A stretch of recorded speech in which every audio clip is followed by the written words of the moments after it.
Hello, everyone. Good afternoon. If you're here with us in Winnipeg or in Central Time Zone, good evening. If you're or good morning, I guess. Also, if you're joining us from away, my name is Ali Wood-Warren, and I am the uh, coordinator of the University One First Year Center.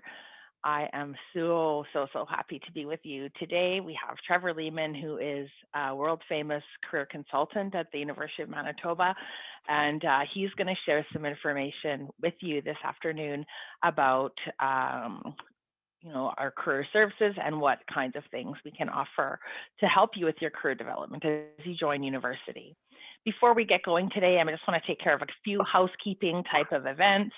I'm going to be making sure that everyone will be muted. So if you're not muted already, we're going to ask you to mute yourself and keep yourself muted through the presentation. Turn off your video.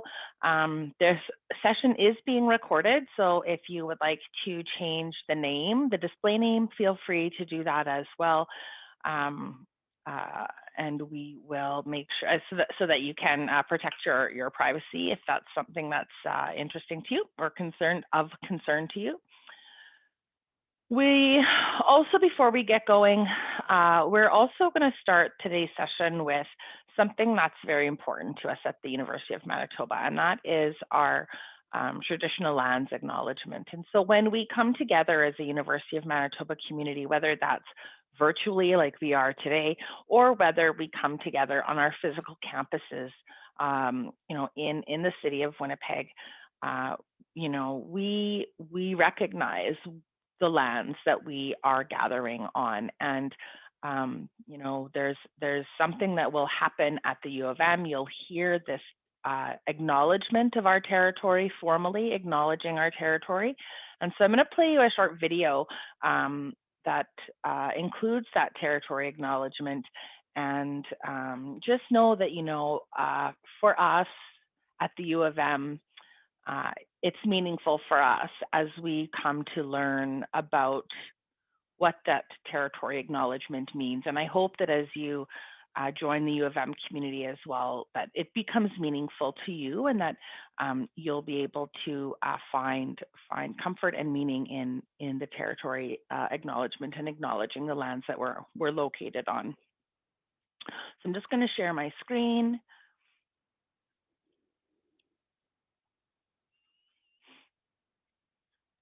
And then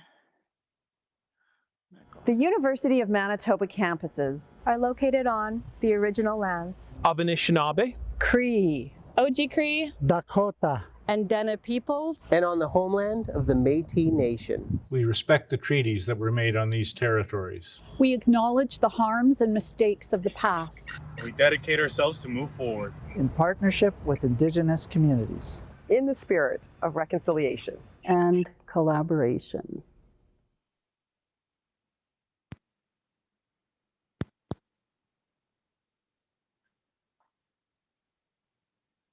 And so that, that really speaks to, again, that acknowledging the lands that we gather on, and the people who inhabited these lands and who paved the way for us to be here. And so, again, I hope that you will find meaning in this. I'm sure that you will find meaning in this as you immerse yourself in the University of Manitoba community. So at this time, I'm going to say thanks for listening to me. I'll give it over to Trevor. He'll do a short intro, and then he'll present his content.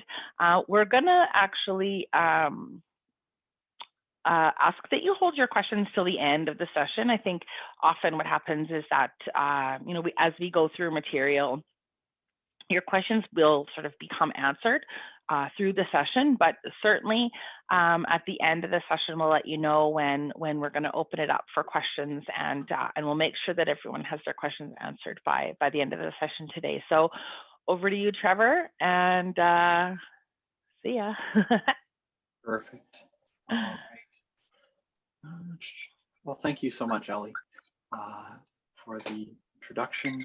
My name is Trevor Lehman, and I am a career consultant with our Career Services Office at the University of Manitoba. So what we focus on here is really working on a few different things, and we're going to talk a bit about that today. We're going to be talking about what our office is all about. We're going to be talking about how a career can relate to your degree, your overall plan during and after during your time at the U of M and after graduation. Then we're going to talk about the importance of reflection and how to bring it all together. So our office works with a number of different areas. Some of them you might sort of commonly associate with career services. We help with job search, we help you with writing resume and cover letter, we help you with interview preparation. But a big part of what we also do is we deal with career planning, career information. So helping you figure out kind of what type of work you'd be interested in, what sort of things align with the subjects that you're studying, what types of work you might want to do with your degree, as well as how to meet professionals in the field if you're wanting to learn more about a certain area. We work with sort of 3 different types of students that I like to say that we see in the first year. And I should say we see students from first year all the way until graduation and 6 months after. We also see students who are in their master's programs, PhDs, across different programs as well. So it's not just one type of degree. Some of our students maybe don't have a career goal initially and are kind of looking to find one, kind of looking for a little bit of direction there. Some people maybe have an initial plan, but they're looking for alternatives, or they're looking for backups, maybe if they don't get into their first choice on their first try. And then maybe some people already have a particular goal in mind, but they're wondering what the most efficient way to reach it is. And we kind of support you on all 3 of these areas. Ultimately, we work a lot with students about the big dreaded question, what do you want to do when you graduate? So to sort of start, and I know this question used to worry me sort of as a student, and today's presentation, I'm hoping we can shed a little bit of light on that and really dive into it. Because a lot of times, trying to figure out what you want to do when you graduate, and ultimately sometimes way down in the road in the future, assumes that you're going to have the same knowledge and the same understanding when you graduate as when you start. And what I find from university is that it is sort of an ongoing learning experience. So we support you in career planning throughout your time at school. We help you work through that type of question. We help you find work and volunteer opportunities. So if you want to work in a particular area, let's find ways you can get experience and try it out. Likewise, if things aren't working out and you want to change your mind, we can certainly help you with that as well. And take what you know and move forward. So I want to start with just a question here. The idea of, are careers straight lines? I want you to think about that. You're welcome to share in the chat, but I would suggest that the background gives you maybe a bit of a hint.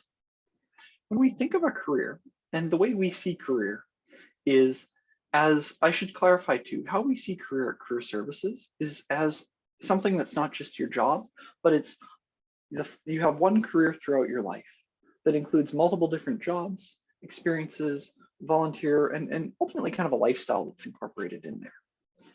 So looking at careers being straight lines, my experience is that often we want to have a clear plan that would lead them to one occupation before they begin, that we can start university and say, my plan for the rest of my life is I'm going to do this, then go into this work and stay in that job. And I won't say that doesn't happen. I have seen on rare occasions where it does, but we know that the vast majority of people tend to change. And we know from stats that people change jobs many times throughout their life. I like to say that sometimes we really prefer that life was like this, straight road, open sky, but that often it's more like this. Now, that isn't to say you don't want a direction. You still, in this case here, the person's still wanting to move in this direction here, but life throws us curveballs, unexpected events and opportunities that we can take advantage of, and that we have to adapt to as well. You know, we're going through COVID right now, and I don't need to tell anyone about unexpected events, but these things do happen. And a big part of career and our work with students is helping to make sure that not only do we have a goal in mind of what we'd like to do, but making sure that we are able to adapt to the changes and the flow of life. And again, this idea that how we respond to these unexpected events, and not always negative ones. You know, it can be maybe you took a course that you thought that turned out to be way more interesting or engaging than you initially thought it was going to be. Or maybe you took something and maybe it was initially something you're interested in, but the more you studied it, maybe it became less so. And we help explore that and see how do we take what you know about yourself and your courses and adapt it to your career future. We kind of look at a couple components when we do career planning. So we look at you, what do you care about? What are you interested in? What do you value? And then what types of jobs are out there? We have a saying in career that you won't pick a job if you don't know it exists. And then after that, how can we gain experience to try out these things and see if it kind of aligns with what you know about yourself and what you think the job will be like? Okay. So we're going to take a little exercise here. I'm going to ask you to find your birth month here, the month you were born in. And looking at these two jobs, I want you to think about if you had to pick between these two jobs, which would they be? You're welcome to share them in the chat as well. But between these two jobs, so for me, if I was born in September or October, I'd have to pick between public health inspector or librarian. Take a moment, do this now.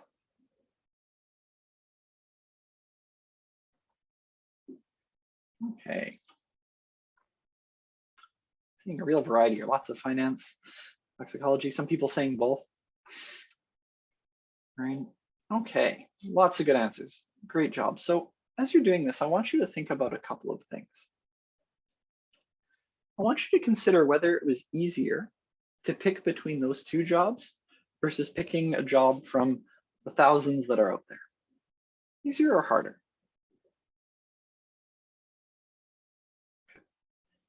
Seeing lots of easier. Yes, I would agree. So one thing about career is that part of what we do is helping explore lots of different occupations. But then part of it is also a narrowing down process, thinking about what do you care about most? What are you most interested in learning more about and doing more of? Because ultimately we want to pare it down to less choices because it's going to be easier to pick from a smaller number than a larger number. So we go broad initially, but then we want to pare it down. The second thing I would explore is what went into that decision. What helped you make the decision between those two? Sometimes I find it's maybe personal experience with both. Sometimes it might be people that you know who work in those fields.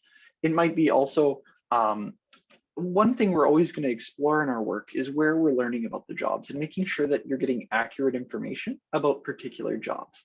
And that if you're unsure of how about a job and you want to learn more, we help you make sure that you can explore information that's going to be applicable to you as someone at the University of Manitoba wanting to pursue that job. Okay, great work, everyone. So we're now going to break down a little bit about what we mean when we say that self-exploration piece. We talk about sort of 4 areas: subject preferences, interests, values, and personality. So the first is your academics, your subject preferences. You may have courses already that you're particularly interested in, and that's important, but I like to think of it as sort of a cycle. We often start with you. What do you want to know more about? What are you interested in learning? What types of jobs are there? What type of degrees maybe line up with that job? Because some degrees may align with a particular job, but some jobs might allow you to go into it with multiple degrees may lead to the same job. There are some types of work that don't necessarily require a specific degree. And we look at it as a cycle that, we often work with students throughout their degree. So based on, you take more courses, you get new experiences, whether it's work, volunteer, or your subjects, we can keep meeting with you to help refine what you want to do more of and what you want to do less of. Another thing we sometimes explore is what issues matter to you. Is there particular types of problems in the world that you'd be interested in being part of the solution on? Mental health, air pollution,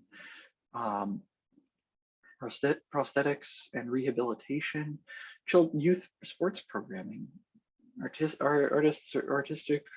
expression, human rights. So sometimes we'll explore, is there particular issues that you're interested in? What type of problems would you like to be involved in solving? And how can they be reflected?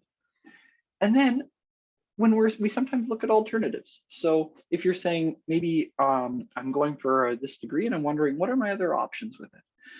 That your degrees are powerful. They can be used in many different directions. So often we talk about what are the different options to reaching the goal.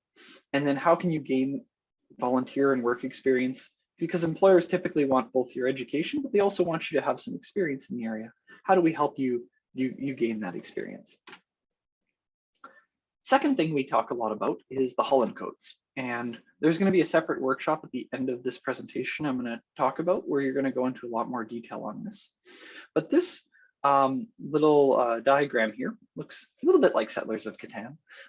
If you played the board game, it's essentially what we call an interest assessment. So it was created by a man named John Holland, and he studied people who, like their jobs. And he said, what do they generally have in common?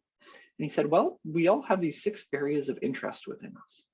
Now, but we typically have 3 that are our strongest, and there are typically different jobs that align with these different interests. So, do we like working with things, ideas, people, or data? Do we enjoy work that's hands-on, using our bodies, making things? Could be the trades, farming, plumbing, electrician. Could also be surgery, dentistry. It could be athletics or law enforcement. We go to investigative. Are you someone who likes to learn a lot about a topic beyond just the Wikipedia page? Are you analytical? Depth of knowledge, scientists, researchers. Artistic, now we're getting into creative expression.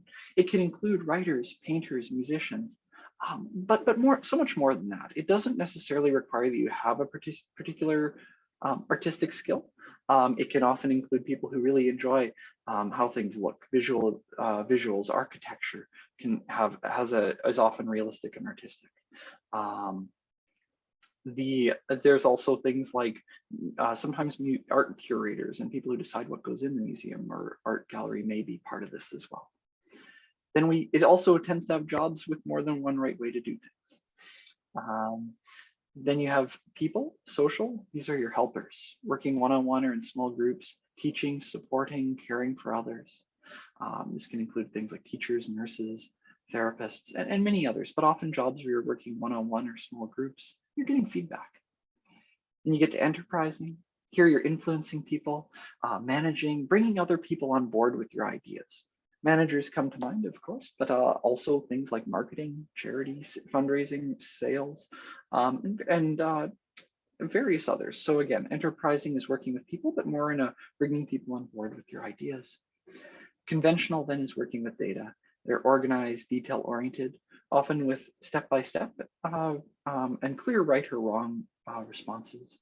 And again, everyone has a little bit of all of these in us. It won't tell you what you're going to be good at, but it can often tell you what you're going to be interested in. And we find that people who are doing things that they're interested in are going to be more motivated to continue to study and practice it, both in their studies, but also in life more broadly. And this assessment cuts across not just your academics, but what you enjoy doing, your hobbies. After that, we then look at it'll give you a list of what types of jobs you might line up.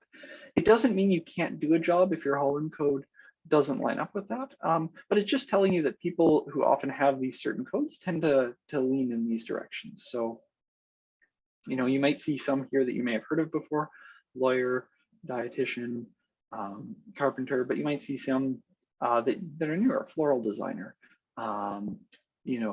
recreation therapist, some of these areas as well. So this is one of the assessments that we use.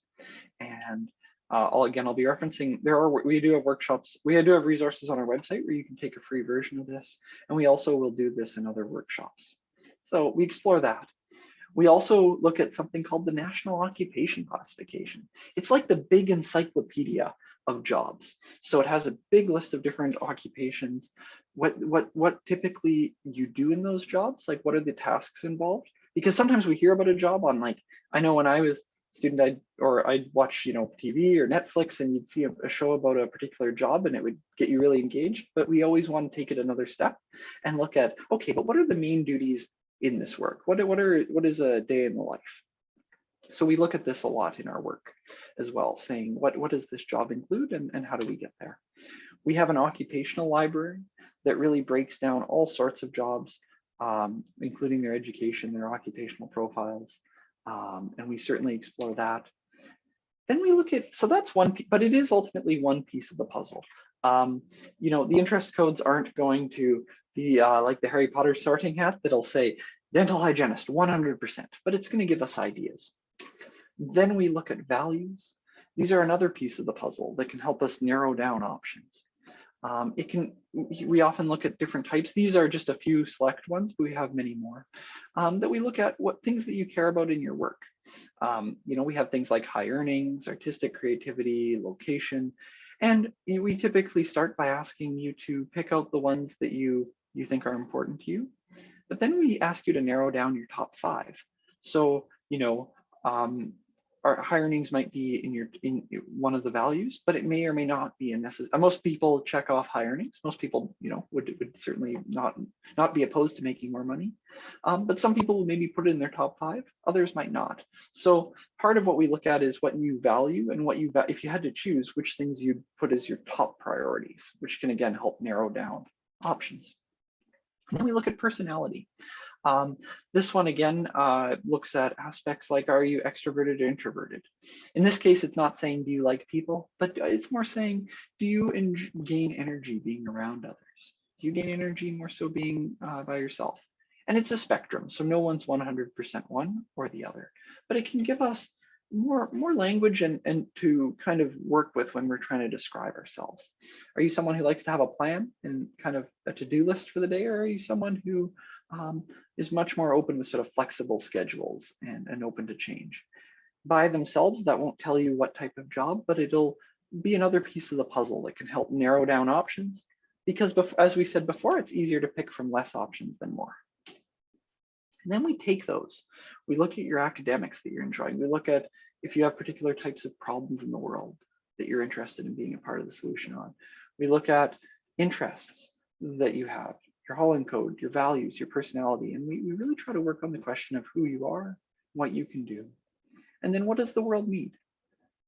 There's a lot of challenges out there, there's a lot of need out there, and we say, where can we find the overlap on that? And then how do we get there? And that how do we get there part is all about bridging. So we'll often look out at job postings. If you're interested in a job in Manitoba doing a certain type of work, we'll say, let's look at a bunch of job postings for this and see what are employers asking for? What do they need? What do you already have? And how do you bridge the difference? What skills, knowledge, and industry exposure and networking do you need to gain while you're a student at the U of M, which is going to help a lot with getting that job out of university. It's also going to help during university. It's going to help you be more motivated in your studies when you can connect it to your goals. And it can also help you target what types of things you're wanting to try. Again, I want to mention too that you don't have to have it all figured out in your first year. As we talked about before, careers are not straight lines.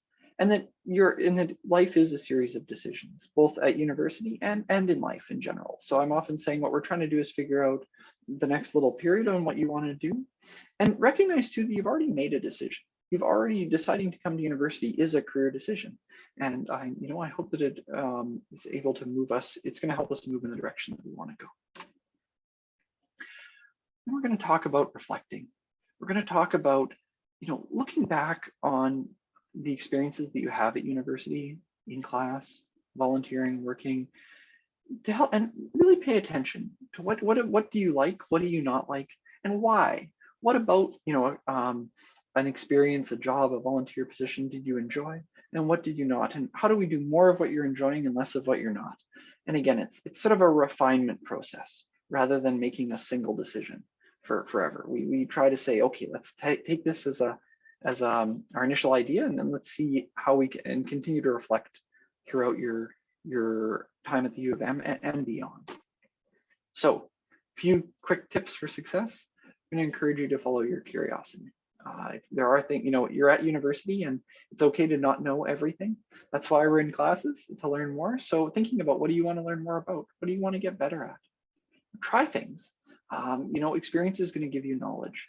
And by trying out things, it's going to give you a richer sense of your interests and values and able to more information to make future decisions.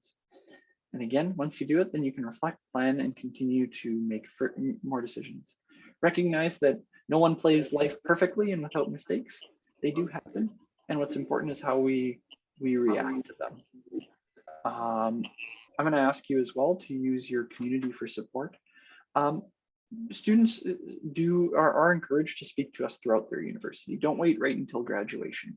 Come speak with us, come speak with your academic advisors. You know, there's a lot of students on campus are encouraged to check in with staff regularly. It's not something that you have to wait until the last minute at the end of graduation to do. We encourage you to continue to use our services throughout. And keep your eyes open for opportunity. Career information is all around us. It's just sometimes hidden. So if you think about different, you know, whether it's student group opportunities, job placements, volunteer, all these things can help us inform what we like doing more of and what we want to, and what we do want to incorporate into our future career. And again, it's a lifelong process of continuing to design your future. So I want to thank you for your time again.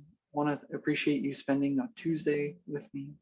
I want to mention, and we're going to put a link in the chat, to the Career Choices workshops, which are workshops where if you were interested in the Holland Code and the values and some of that we discussed, you're going to get a chance to do more of that in depth. It's a 2-hour workshop where they really go into greater depth on that and how you can use those assessments to plan your career forward. I am going to put that in the chat. And I'm just pulling it up right now, Trev. I'll take care of that. Perfect. Thank you, Ali. And then again, I should mention too, we are open all year round. With the exception of the winter holiday, we are open all summer, fall, winter. You're always welcome to contact our office to make an appointment. Once you make an appointment with a career consultant, we stay with you. So basically in the sense that anytime you want to book a future appointment with us, you can just email us directly so that we can follow you on your journey throughout your time at the U of M. So again, I want to thank you for your time. Right now, we are meeting people on phone or by Zoom. We're not in person at this point, but you know, in the coming year, at this time, we're doing it through virtual and distance. Once you are a student, you're also welcome to register for our other workshops as well that we run year round on Career Connect, along with a number of other resources that'll be on our website. I wanted to turn it over to Ali if she had anything she wanted to add, and then maybe take some questions. Perfect. Thank you so much, Trevor. That was super helpful, and I hope that all the students joining us today, you know, gain something out of that session that will help them in the next stages of getting ready to register for courses, of course. So we are going to be starting our Get Ready to Register sessions part 2 in a couple of days. We're going to be taking you through how to actually plan your courses. So for those of you who may have questions about, you know, for those of you who may have questions about how to choose your courses, what courses should you pick, make sure you attend part 2 of the Get Ready to Register series, because that's where we're going to really take you through in-depth course selection and how do you actually use the first year planning guide for course selection. Lots of people putting thank yous in the chat, and for sure, I mean, I would say you're very, very welcome. And I know Trevor feels the same. So I'll invite those of you who may have other questions about the services offered by Career Services, what supports, how to get support for your own personal questions. If you know, we'll take a few minutes, we'll wait for some questions. For those who don't have questions, we'll say thank you. Again, remember to join us for part 2 of Get Ready to Register. And I'm so glad that you're joining us at the U of M. We're welcome to the University of Manitoba. Welcome to the U of M. Yeah.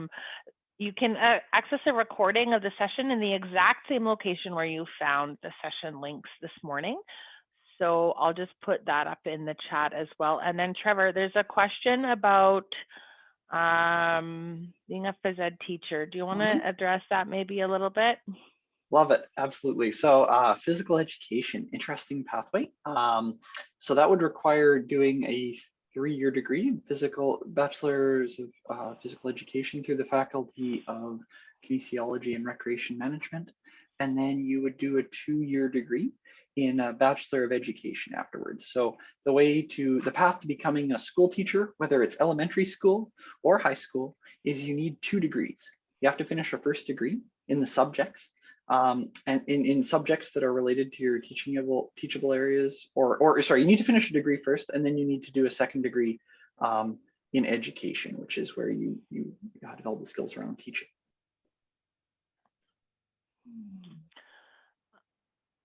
Whoops.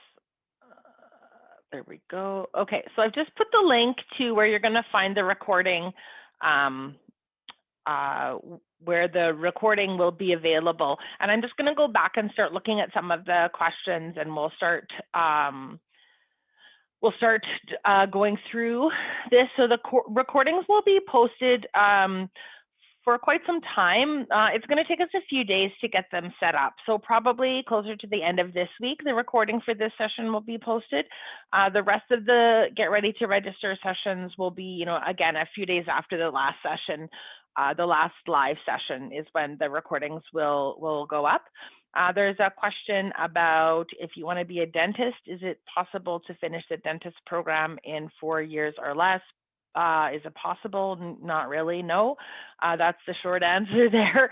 A dentist, the dentistry program requires some planning. And so again, I would encourage you to use the For Sure Planning Guide. As you're looking at that, there'll be a section in there which outlines, the steps to meeting the requirements for entry into the College of Dentistry. I want to take again, so there's actually some very specific questions about people's own particular interests in their own particular areas of study. And I would encourage those of you who have questions about your own pathway and your own specific pathway to connect with Career Services. Grab a picture of what's on the screen right now. That'll be helpful for you in finding that information. Make sure you're using umanitoba.ca, typing your questions in the search bar. So I'm not going to answer questions, or we're not going to talk about very specific things, but Trevor, if you can talk maybe generally about some co-op programs and how that might work, how some of the experiential ed components that we have and how those can contribute to a student's career pathway. Perfect. So I'm going to roll in a couple of questions there, if that's okay. Ali, I did see it. Yeah, please. A lot of those specific questions as well. I'm going to just put in the chat here our occupational library, which is and we're going to share my screen here. This is our occupational library, which really breaks down different types of occupations, jobs with, we have a very large library. We've put together information on all sorts of jobs. So if you're wanting to learn about being a biologist or, a conservator or an editor, you can click there and it's going to give you a breakdown of what the job's all about, as well as some information on education, educational pathways. So I always recommend that as a start for some of those. I'm also going to mention for co-op programs, and I'll link to this as well. We have a section here on our webpage about co-op and internship programs, which are opportunities for what they call sometimes experiential learning. And that is basically opportunities to gain, it's programs that are administered by the U of M that basically connect you with employers for chances to basically develop experience in the field. And you'll see here a number of different faculties that offer co-op or internship programs within their faculty. It's not something you'd go into first year of university, but it's something to keep in mind. There's usually you'd want to look at the individual program, speak with the co-op advisor later on, because there is usually a particular time in your degree when you apply into that. Absolutely. And then for those, you may do one or more terms in which you gain work experience with different types of employers. And that's certainly an option, particularly not every program has it, but this can kind of give you an overview of the programs that do. So Trevor, I'm gonna pop in here and just answer a couple questions that I think are coming up pretty regularly as well. And it's sort of for, what's kind of coming up in the next little bit. So there's lots of questions about when registration happens and how do you know which courses to pick and, what is going to be coming up in the next session. And so the next session or the next session or session in the series is our Choosing Your Courses session. And we're going to go through the first year planning guide, which is a guide that the advisors in the first year planning guide have, or in the first year center, excuse me, have put together. And it shows you your course selection. So what Trevor's talking about today are sort of broad ways to think about your interests and what is available to you. The next step in the process is going to really be to find out about how you choose those courses. So I would say, you know, if you're interested in when course registration happens, that's not going to be until July. You're going to have lots of time to look at the first year planning guide in advance of that. And then that also the first year planning guide is going to give you a good sense of the options of what career pathways there will be, what degree programs there are at the U of M. And then, you know, you can connect with career services to say, this is kind of where I'm thinking of heading. This is the degree that I'm planning. Do these kind of match together? And what other things can I do? And how else can I make sure that I'm, you know, keeping my options open and taking advantage of everything that's available to you as students? So I think I'm trying to sort of scroll through here. I guess, you know, there's a couple questions about connecting with people. You know, the place to go if you have questions about, you know, of course, I work in the first year center, so I'm always going to say, you know, visit the first year center. That's a really good place where you can go to, and those are sort of very general advisors, so they will help with all kinds of different things. Excuse me. So I would encourage you to sort of, you know, as a first step, you know, an academic advisor in the first year center is a really good place. The great thing about the University of Manitoba is that we all sort of see our role as kind of all together helping students. So if a student shows up at the first year center who really should be at the career center, we're going to make sure that they get there. And we make lots of referrals, and I've made lots of referrals and had students go and work with Trevor directly. And so, you know, it's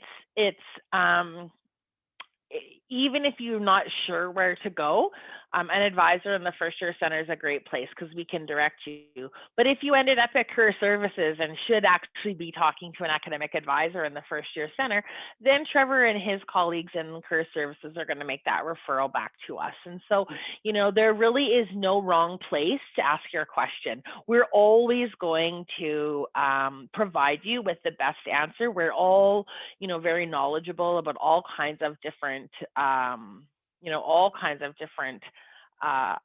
services and what's available at the U of M. So, you know, that's kind of some general information there about some of the questions that I'm seeing. I'm going to put a link to, I'm going to put the email address for the first year center where you can send questions about, you know, the first year experiences and getting ready to start university. Yeah, thank you. I'm just looking through here, Ali, if there's anything else that we're still looking for, acknowledging that with, I say sometimes that we, a few more. Again, questions around selecting electives. I think you had mentioned, Ali, are going to be in subsequent workshops that they're going to be exploring that a little bit more with the first year planning guide. And I'd really encourage you to do that just because they'll be able to break that down for you a bit more. We do some degree discussion, but often if it's focused on the exact course plan that you're wanting to develop for the upcoming year, that would, or the rules around the specific degree, that would be more the academic advising.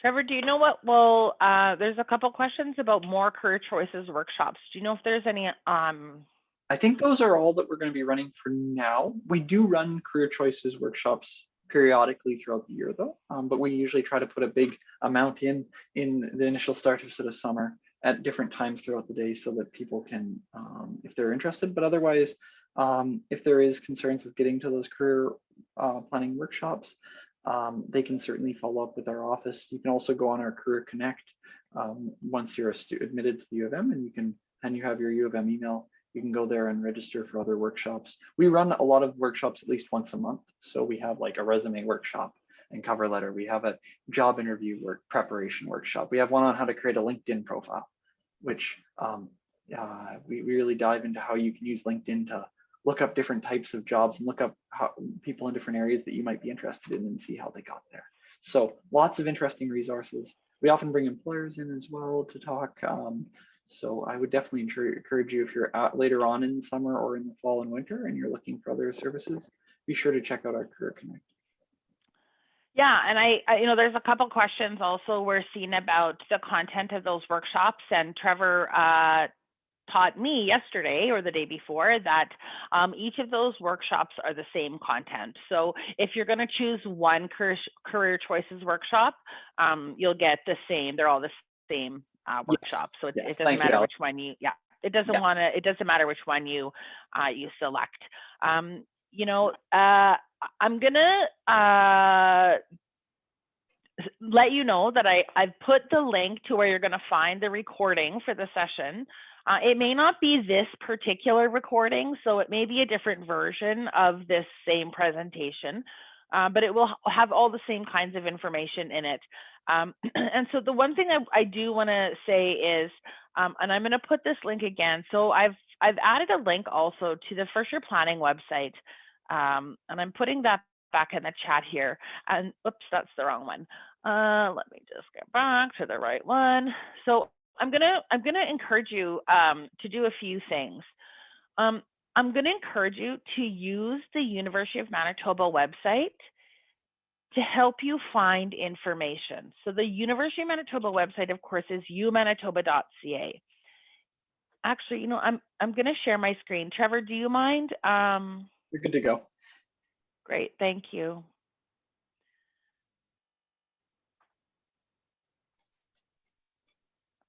So you can see here, I've got the University of Manitoba webpage out, and this is a great starting place. So as an example, I see a question about email, right? So how do I access my email?